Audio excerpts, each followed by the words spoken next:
Hi everyone. Apologies for the lateness of the video. I'm still feeling a little under the weather, so I'm going to be off camera for the next couple of videos. I know you don't want to see my allergies and all of that. So we're going to get started today with GIFs.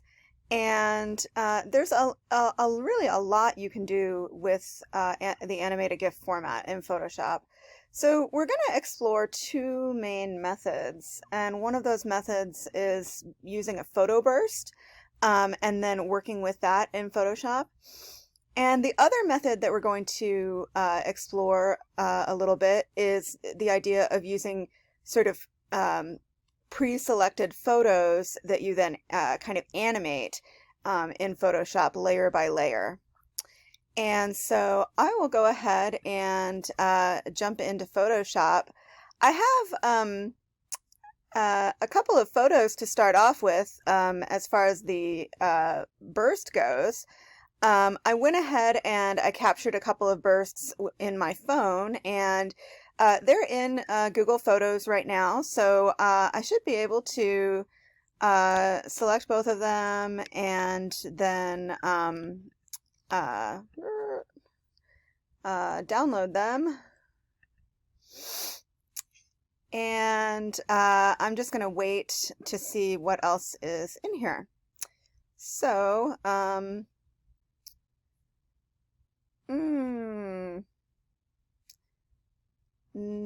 not ideal. Okay, so it looks like it just went ahead and added the cover photo. So I think I'm just going to download each of them individually. So that's kind of a new thing.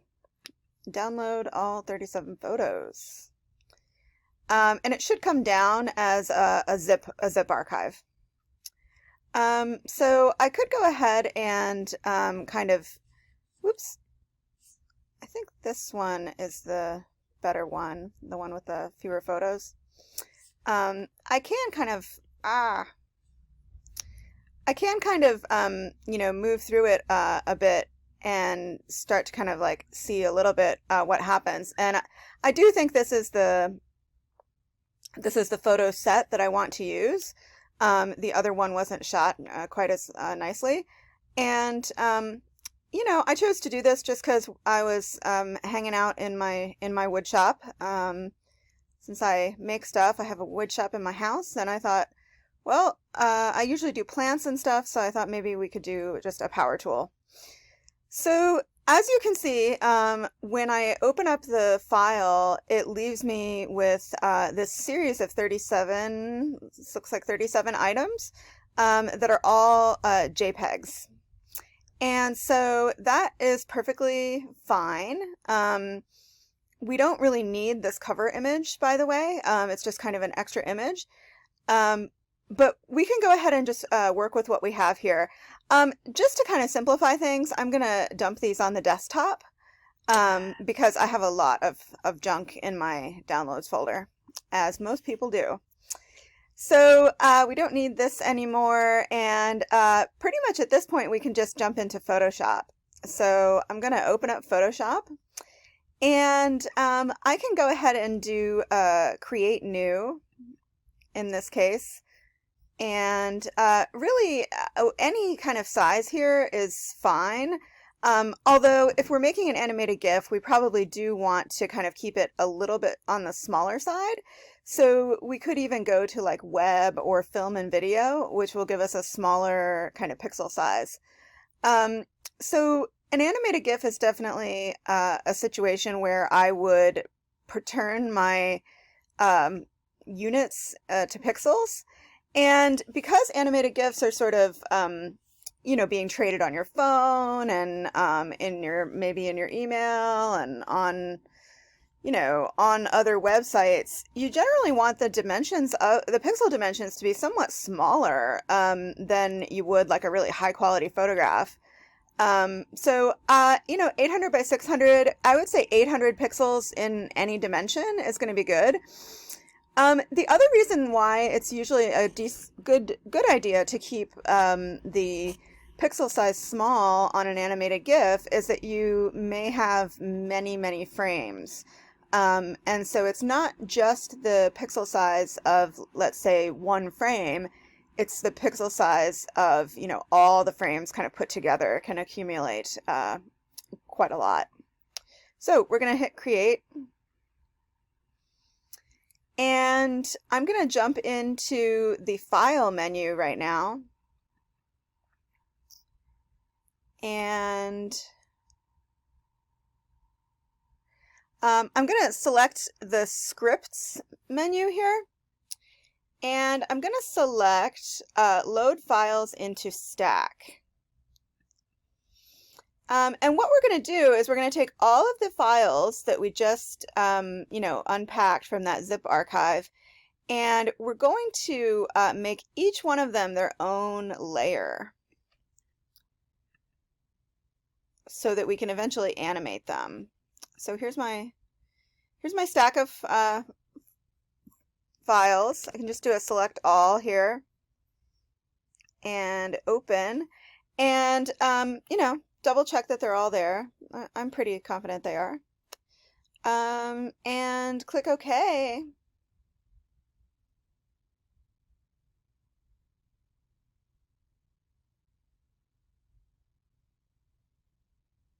It does take a few seconds for this to work.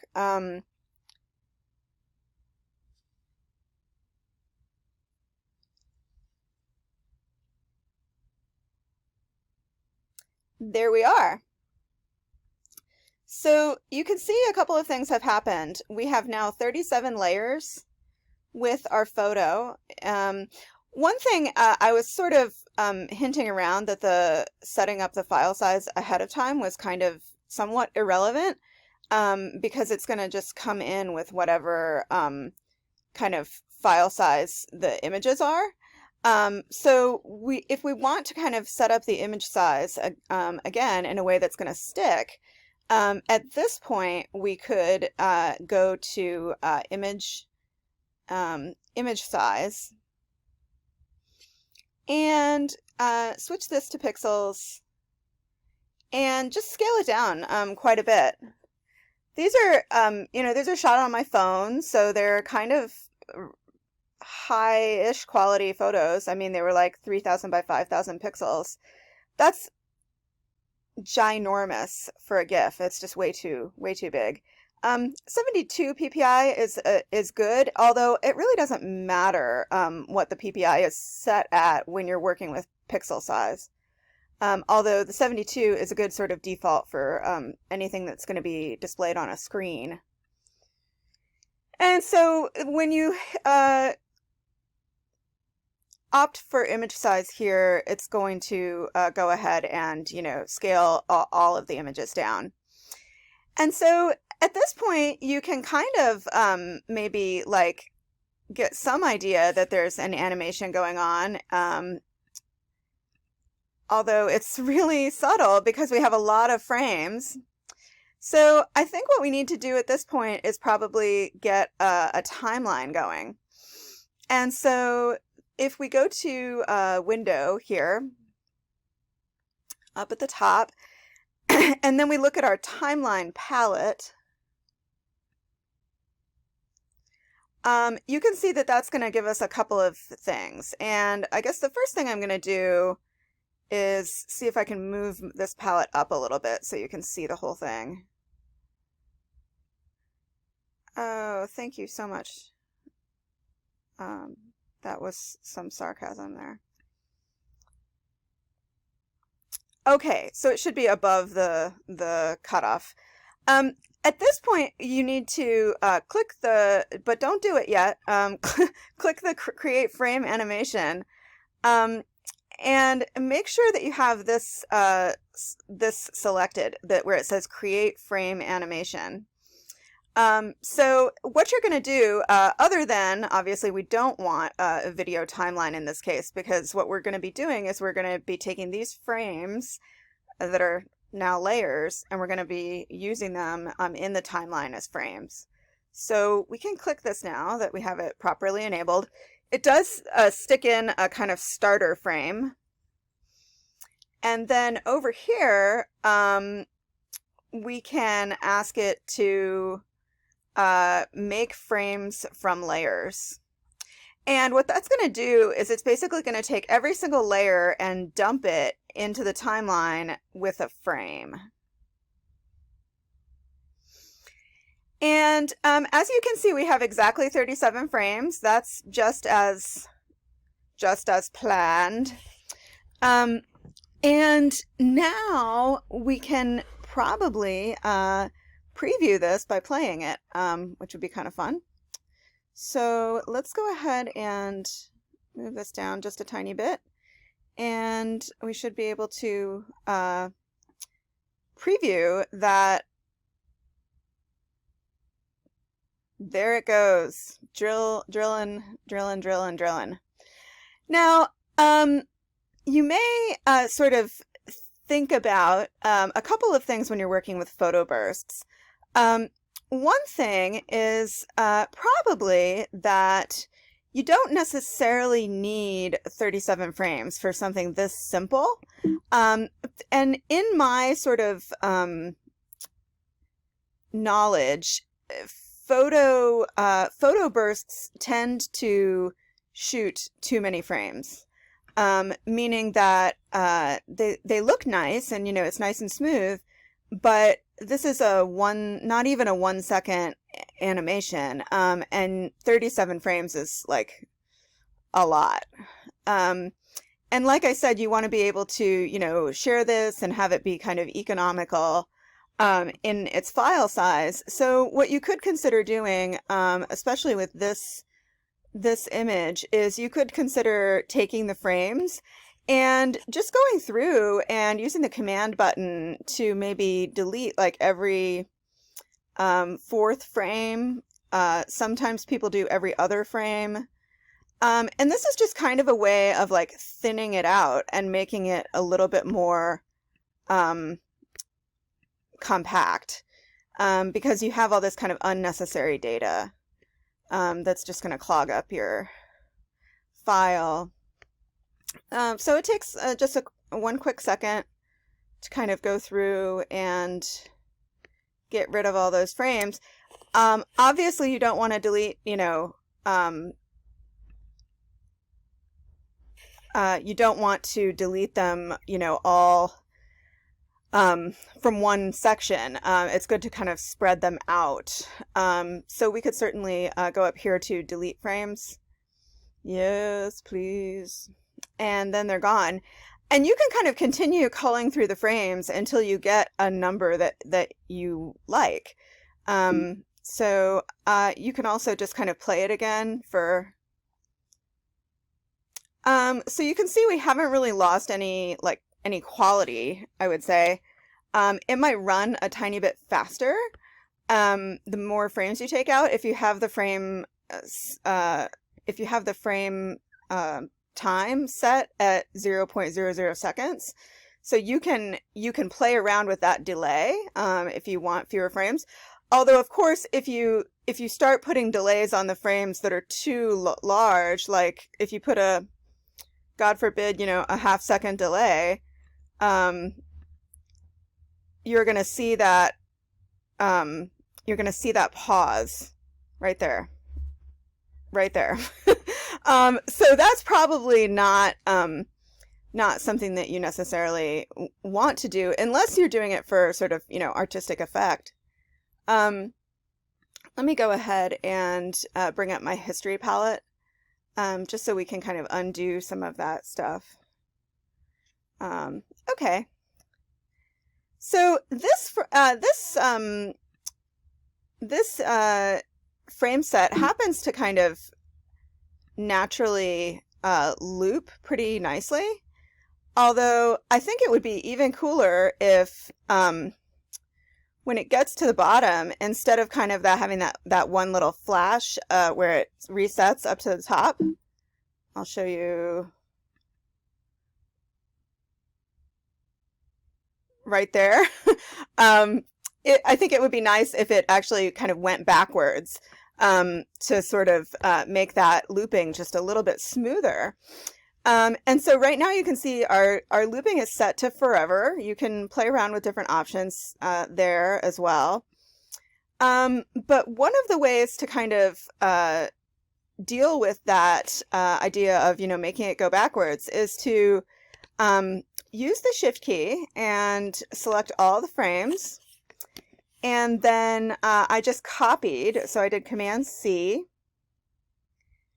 And at this point, I can, let's see, Command V, and that is just going to give me a sort of a second set of frames, which it clearly has not done. So let me go back here. Sorry. Okay, so selected. I can certainly copy the frames, and then I kind of forgot for just a quick second that the timeline doesn't really like a kind of traditional cut and paste approach. It does like it better when you go through this menu where you go to paste frames. And the nice thing about doing this is that you can say, oh, I definitely want it after the current selection, which we do. But you can also have a couple of other options.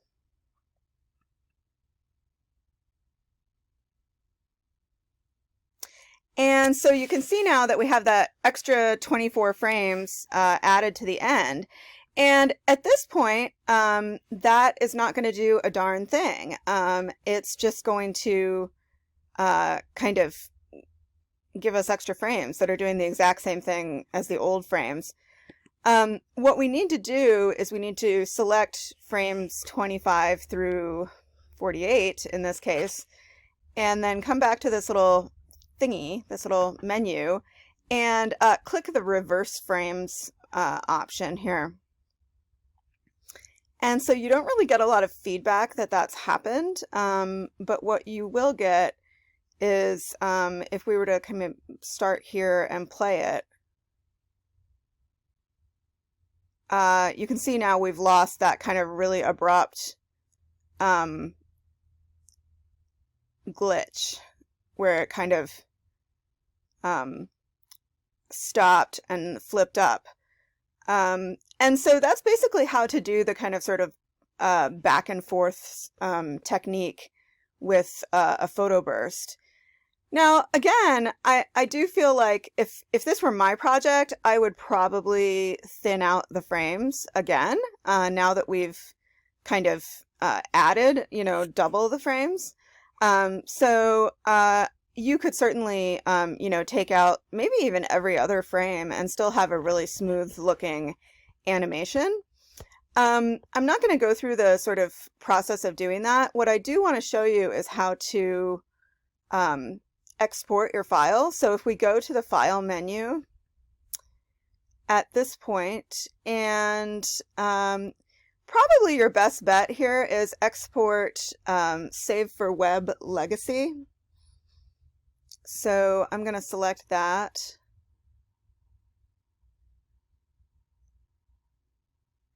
And right now you can see our GIF is about 20 megabytes, which is kind of huge for a GIF. And so my sort of opinion is it just has too many frames. So if this were my project, I would probably, as I said, delete probably about half the frames. The other thing that you get in this exporter is you get the option to kind of play around with the colors. So GIF is one of those formats that allows you to limit the color palette as a way of saving file size. So you can select here between adaptive and selective, and you'll see the colors have just kind of changed radically. You also may get, if you're checking or keeping track, you may start to see this thing called dithering happening. depending on the colors that you select here. And I'm sure you've seen GIFs out on the internet that are kind of over dithered. And some artists actually use that as like a special effect. It can look really cool. Most people probably think of it as something to kind of stay away from, but in any case, all of these modes are going to give you different ways of looking through those colors. I mean, this adaptive mode tends to be the nicest looking if you're going for a sort of smooth presence. The other thing to keep in mind is that although there is dithering here, when you go to the sort of like full zoom, the regular zoom, you're not going to see it. So let's see. It's probably a good idea when you're in this exporter to just set the looping options and just play it and make sure it's doing what you want it to do before you export it. So in this case, we are indeed drilling a hole. It's the forever hole here. And we can just, at this point, go to save. I'll call this drill. I'm going to save it to the desktop. And do please make sure that you have images only set here. And that should be just wonderful.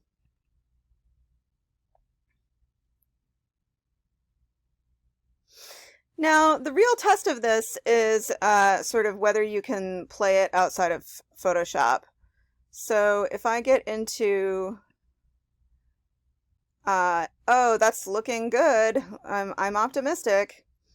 It should be able to preview in Finder. And then, of course, you also have your sort of quick look preview. What the sort of real test about the regarding kind of the formatting of the GIF file is if you can open it in Chrome, you're going to be in good shape for uploading it to Giphy. And as you can see, it looks like it's playing beautifully in Chrome. So by the way, this is pretty much ready to, go out on your phone. You should be able to put it on any major photo sharing site, or also I really prefer Giphy for sharing my GIFs. But yeah, it's super fun. Have fun with it.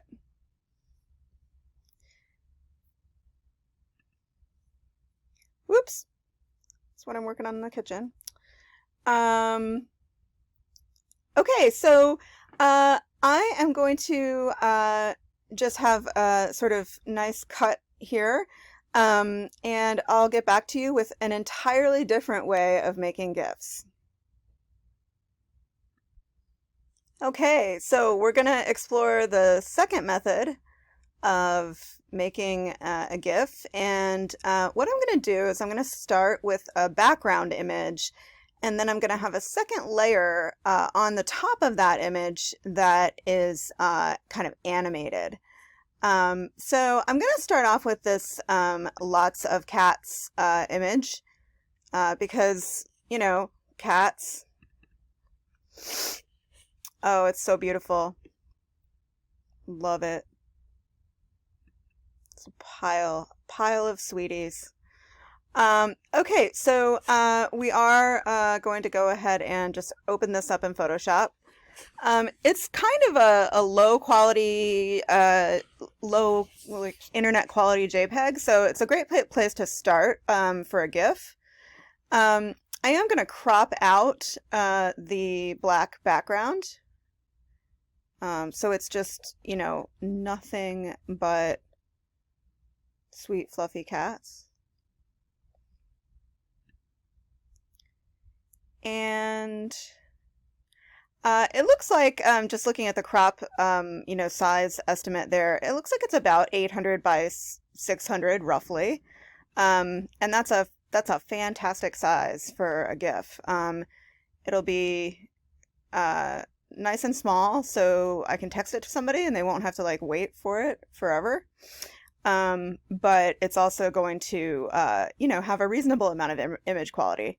So at this point, we've sort of got our setup that we inherited from the last time we made a GIF. This is a background layer currently, so I'm just going to unlock it. That's just kind of something that I do when I'm working with most Photoshop files, because, it just gives me more options. Now, I am going to go ahead and open up a second file and bring it in as a separate layer. Open in. Not you. I'm going to grab this kind of cat of a different aesthetic here. And I think what I'd like to do is I'd basically like to have this nyan cat, which I believe is a hybrid animal of a Pop-Tart and a cat, and a glorious rainbow. Also, I want to have this cat kind of travel across the background of, sort of cats of a different aesthetic.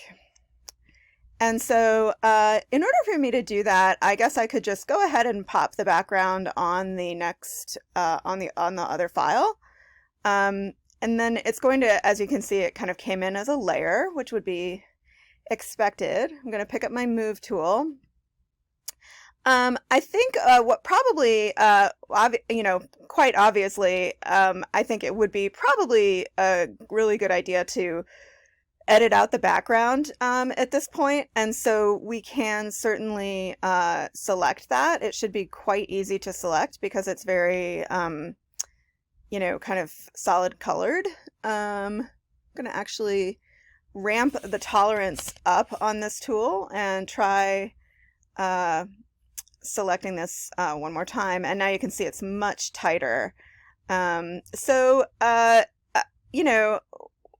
With something like this, you don't really need a layer mask, but I guess it's probably a good idea. So in this case, we want to hide the selection. And now we have the sort of nyan cat like kind of hovering over the other cats. And so I think I'm going to have nyan cat like start completely off camera, as it were. And so in order to do that, I'm just going to make that layer just be kind of off of the canvas in this case. And so the first thing I'm going to do is I'm going to duplicate this layer a few times, and I'm going to put it above. I'm just going to go ahead and do this and kind of show you what I'm working towards. I think I'm going to start with a really small amount of frames, and so basically every layer at this point is going to be a frame. And so I don't know, 5 frames, that sounds somewhat reasonable. We could certainly add more later, but I don't see a reason for kind of making this unnecessarily complicated. Now, what we would want to do here, you can see we have our sort of nyan cat. So we would want to duplicate this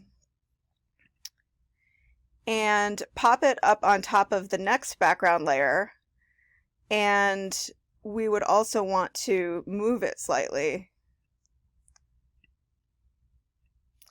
I would go ahead and make these invisible so you can kind of get a nice preview of where you're at with that. So there's one. And just kind of, reveal these as you go up. So I'm going to duplicate this one again and pop it up here. And don't panic, by the way. What we are going to be doing eventually is flattening these. So it's just 1 layer per frame. Right now we have 2 layers per frame. So let's see, this one's off screen, this one's coming on, this one would be maybe a little bit more up. And then we're just going to move through that in the next couple of layers. So for the next layer, of course, we still have our old one back there.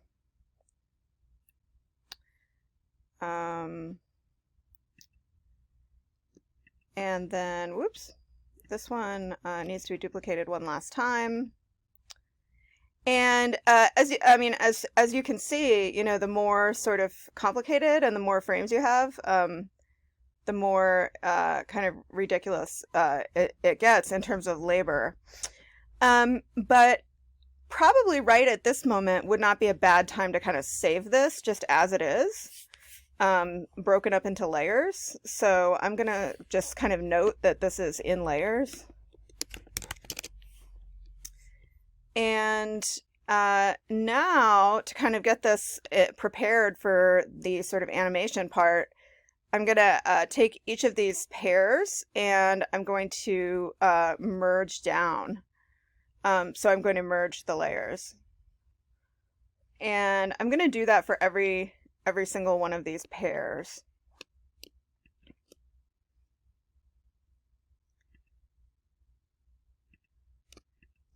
It's pretty easy to make mistakes when you're doing this. So, you kind of have to be very, sorry, I keep clicking the wrong thing. There we go. You definitely have to keep track of what's what, and that can definitely be challenging. Let's see.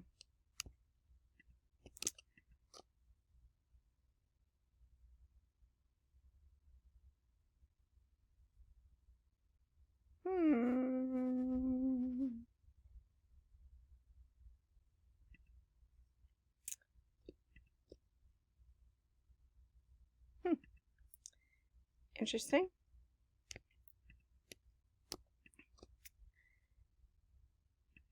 Okay. That didn't work out quite how I planned.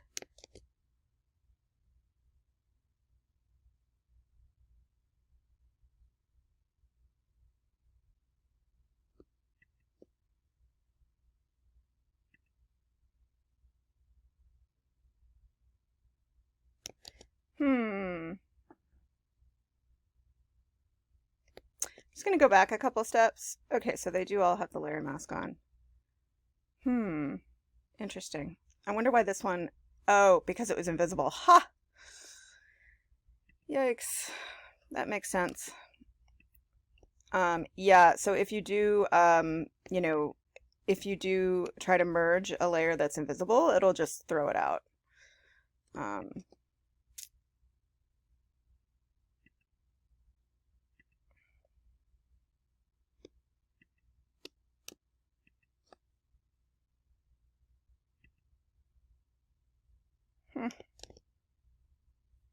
Still invisible. Okay, let me one more time. Oh my goodness. Like I said, I'm not 100% up to snuff. Okay, so now we have our sort of 5 layers here, and I'm just going to go through them one by one. So one is just sort of the base. Then it comes on, it comes on, it comes on, and it goes off. So at this point, we should be able to click this Create Frame Animation, and we should be able to make frames from layers just in the same way that we had before. And now you can see we have a really kind of fast-moving, animation. The reason that it's, moving so fast, obviously, is because we have so few frames. There's a couple things that we could do to kind of make it a little bit kind of slower. We could certainly play around with the delay on the frame, and that might help a little bit.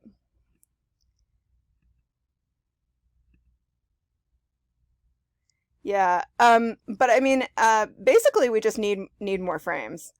So you know, we can certainly, go back to the point where this is in layers and just create middle points for every single one of these frames. The more frames you have, the smoother your animation is, and the sort of larger your file size will be. So there's really kind of a trade-off at some point. I will say, and one of the reasons I wanted to show you how to do this with just a few frames, is that some of the best GIFs out there are no more than 2 or 3 frames. So just because you have a ton of frames doesn't mean that it's gonna, make your GIF any more interesting. So this is a pretty kind of compelling method. As you can see, we could, at this point, we could certainly go in here and modify these layers in any way that we wanted. So we could, do that for some ungodly reason. And we're gonna, see it in the animation. So kind of working with these layers is, really sort of where you would get into creating GIFs, quote unquote, by hand. And it can be tedious, but I think it's really worthwhile. So that's my second kind of method for you. And speaking of cats, I see my beast coming to interrupt my video. So I'm going to sign off for now. And please let me know if you have any questions. Thanks, everyone.